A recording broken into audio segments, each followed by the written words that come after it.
আমরা হাজী শাহ শরীফ জিন্দানি রহমতুল্লাহ সাল্লামের গেটে আসছি।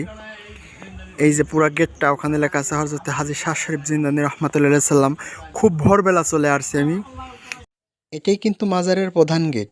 ভিতরে প্রবেশ করে সকালের দৃশ্যটা নিজ চোখে ঘুরে ঘুরে একটু দেখি।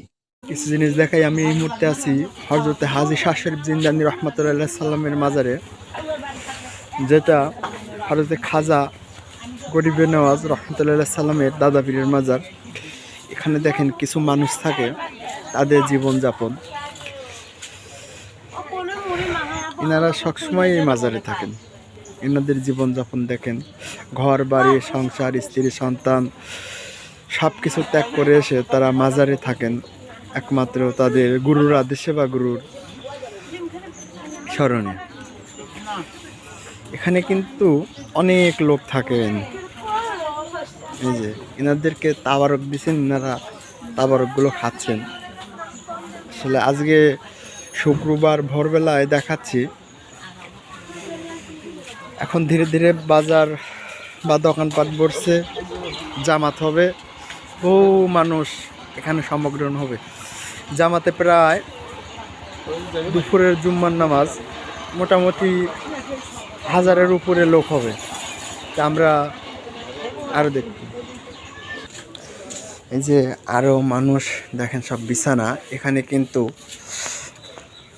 আসলে সর্বসময়ই মানুষ থাকেন। এই যে বিভিন্ন জায়গার মানুষ বিভিন্ন জীবনযাপন করছেন। এই যে যারা খাচ্ছেন সকালের খাবার। ব্যক্তিগত জীবনে মানুষ এত চাহিদা ছেড়ে, এত চাহিদার দুনিয়া, এত ডিজিটাল দেশ, তো পরিবর্তনের দেশ, তারপরেও মানুষ জীবন বেছে নিছে। এই যে দেখেন, তারা জীবন জীবিকা দিকে চিন্তা করে না।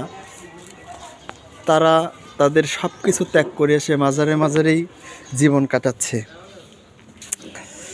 এই যে আমরা এখন আরও দেখে আসি। এই যে যাচ্ছি আর একজনকে দেখানোর জন্য। এই যে ইনি ঝাড়ু দেন, 12 মাস মাংনা টাকাতে এইভাবে ঝাড়ু দেন। এই যে এখানে একজন মা, পাগলি মা বসে আছেন, তার হাতে কতগুলো চুড়ি, সে সংসার ত্যাগ করে। আপনি ভালো আছেন? আচ্ছা। এই যে দেখেন, তার হাতে কতগুলো চুড়ি এভাবে রাখছেন। সে কিন্তু নিজের সংসার ত্যাগ করে শুধু একমাত্র স্রষ্টার সান্নিধ্য লাভের জন্য নিজের স্বামী সন্তান সব ত্যাগ করে গুরুর আদেশে সে কিন্তু চলে আসছে। তার গলায় কতগুলো মালা, মুক্তার মালার মতো জল জল জল জল করছে। শীত কি গরম কি ঠান্ডা কি খাওয়া কিছুই কিন্তু তার দিকে আগায় না, শুধু একমাত্র স্রষ্টার নির্দেশেই পালন করছেন উনি। চলেন আরও দেখে আসি আমরা। এই যে ওখানে একজন আছেন, এটা কিন্তু পুরাটুকি একটা মাজারের জায়গা, প্রায় 700 বিঘা সম্পত্তি মাজারের জায়গাতে। শ্রদ্ধেয় 2জন আছেন মুরব্বী, আর পরিচিত 2জনই, উনিও গুরু পাটে ইনিও গুরু পাটে, 2জনই। এই যে মাজার শরীফ, ভেতরে পুরাটুকু মসজিদ। তো চলেন আমরা মাজার শরীফটা দেখে আসি একটাবার।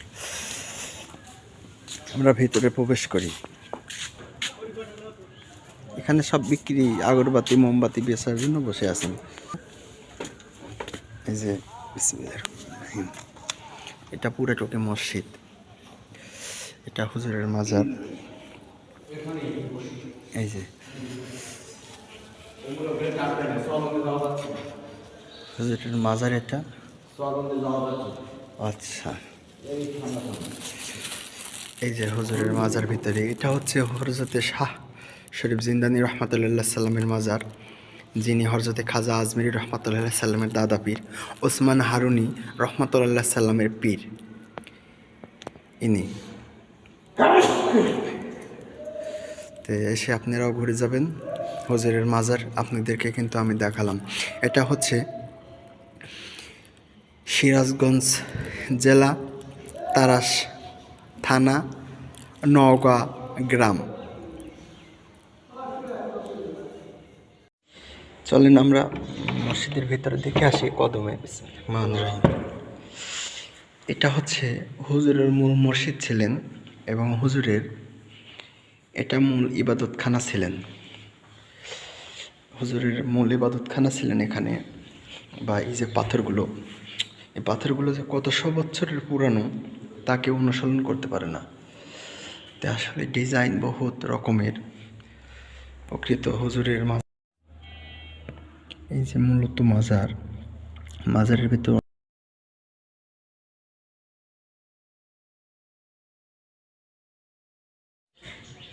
এখানে সুলতানুল আউলিয়া হযরতে খাজা হাজী শাহ শরীফ জিন্দানী রহমতুল্লাহ সাল্লামের পরিচয় সম্পর্কে কিছুটুক তুলে ধরা হয়েছে। এবং উনি কিন্তু রাজবংশের ছেলে ছিলেন এবং উনি এলেম শিক্ষা করেন হযরতে বুখারী রহমতুল্লাহ সাল্লামের কাছে। এখানে ওনার পুরাপুরি জীবন থেকে নেওয়া কিছুটুক সংক্ষিপ্ত আলোচনা দেওয়া হয়েছে এবং ওনার বংশ পরিচয় এবং উনি কোথায় থেকে আসলেন, কিভাবে আসলেন এবং কার কাছে এলেম শিক্ষা করছেন এবং কার কাছে বাইয়াত গ্রহণ করেছেন, ওনার মুর্শিদ কে ছিলেন সে সম্পর্কে এখানে। যাই হোক, আমি হুজুরের পরিচয় সম্পর্কে একটু দিই।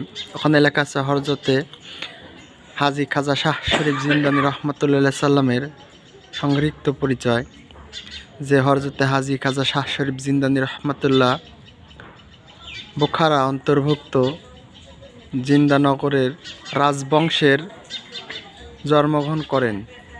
বাল্যকালে তিনি উন্নত মেধাবী আধ্যাত্মিক জ্ঞানের অধিকারী ছিলেন। তিনি হযরত ইমাম বুখারী রহমতুল্লাহর প্রতিপক্ষে বুখারা নগরীর দরবার হইতে এলেম, হাদিস, তাফসির ও ফিকা শাস্ত্রে সাধারণ প্রতিপক্ষ লাভ করে জাহেরি এলেমে চর্চা সমাপ্ত করে আধ্যাত্মিক জ্ঞান লাভের সকল কাঙ্ক্ষা কিছুদিন ভিন্ন শহরে ভ্রমণ করে অবশেষে ভিন্ন দেশি আউলিয়া কুল শিরোমণি হযরতে কুতুবউদ্দিন মাওদুদ চিশতি রহমতুল্লাহর হাতে বায়াত